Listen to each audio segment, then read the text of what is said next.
Tellar smiles as she places the final seal upon the scroll. Neverest Boneyard subsumed. Couldn't have happened to a better dungeon, she says. Glad to have that pain in the neck finally dealt with. Fordoc will certainly be doing something weird again soon, but she'll drink her real well if it's anything even remotely as dangerous as Neverest would have done. She gets a second scroll and magically copies the contents. The main guild will want to have the full account for the records. She almost does the same for the Fordoc dungeon, but refrains for now. It will be best to wait to update the rest of the guild on that, once the inspector can get a good look around. The details as she has them now are vague and sparse at best, and the guild was formed to combat that kind of poor understanding of dungeons in the first place.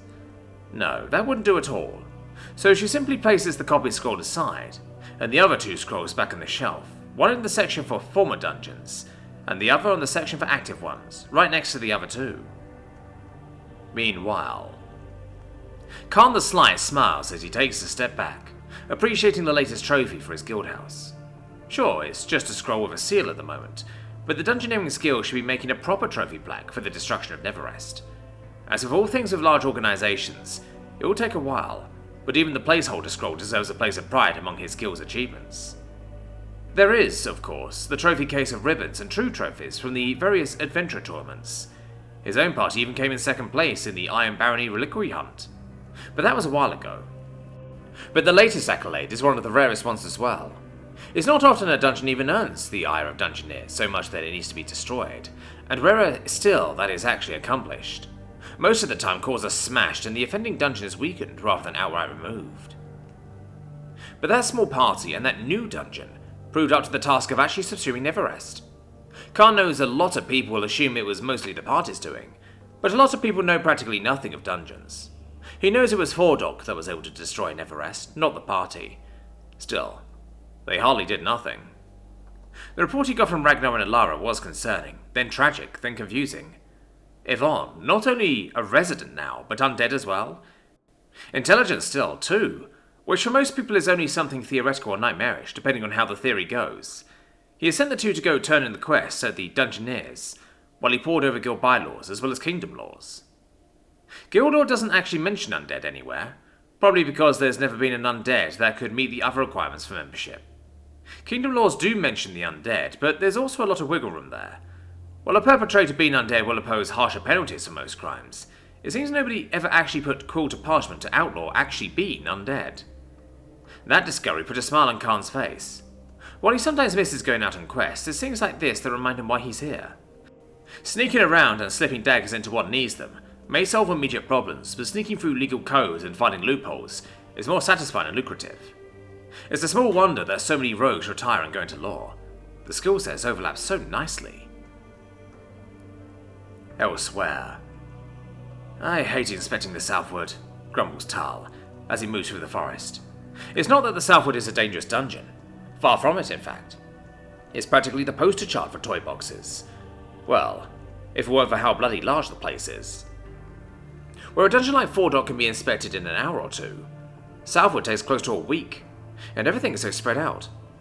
The elf sighs and shakes his head as he continues, trying to keep his focus. The White Stag's clearing shouldn't be too far from here, and the core is never far from it. He focuses his mind by speaking to his voice catcher.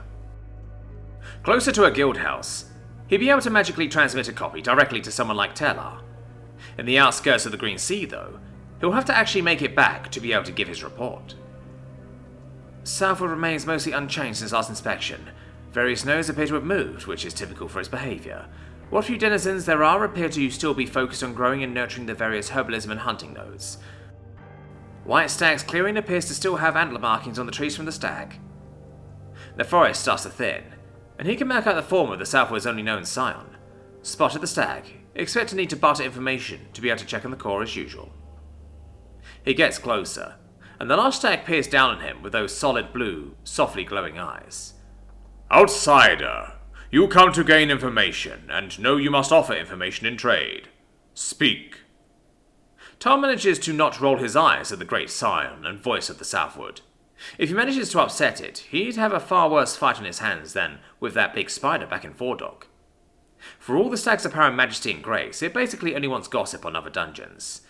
If that's all he has to pay to be able to confirm Southwood's core is still more or less the same, he'll happily pay it. The harbour remains unchanged. It still viciously defends its waters, but shows no interest at all in expanding them. Neverest appears to be slowly building up again. It must be able to tell Fordok has a new dungeon, so it will be wanting to try to subsume it, as it's done the others that formed there. The new Fordok dungeon has created a maze of brambles, guarded by its mightiest scion. The price for failing the trial is not death, however. If captured, delvers are webbed and an item of value is taken, before they are removed from the bramble and eventually the dungeon. The stag tilts his head at that, possibly listening to the court's response to that. The stare continues longer than usual, and the inspector starts to wonder if something has gone wrong, before the stag finally speaks once more. My lord suspects more has happened since you last frequented Neverest and Fordok. The number of wasp invaders has lessened dramatically in the last day.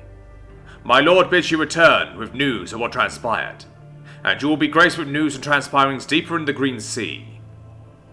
The scion shakes his head, sending a faint series of chimes from the points of light hanging from his antlers. For now the accord is met, and you may gaze upon my lord's heart and behold there is no flaw nor blemish to be found. The elf nods, and gives a careful bow to the white stag as he steps aside, and enters the clearing. Clearing entered, core appears unchanged. Clearing appears unchanged, quest offered and accepted to give Southwood updated information on Neverest and possibly Fordok dungeons. Info on the Green Sea Forest has been offered as payment. Extracting. Should return to Fordok itself in about a week. Please note, as all for request, this series will continue under the new name Dungeon Life.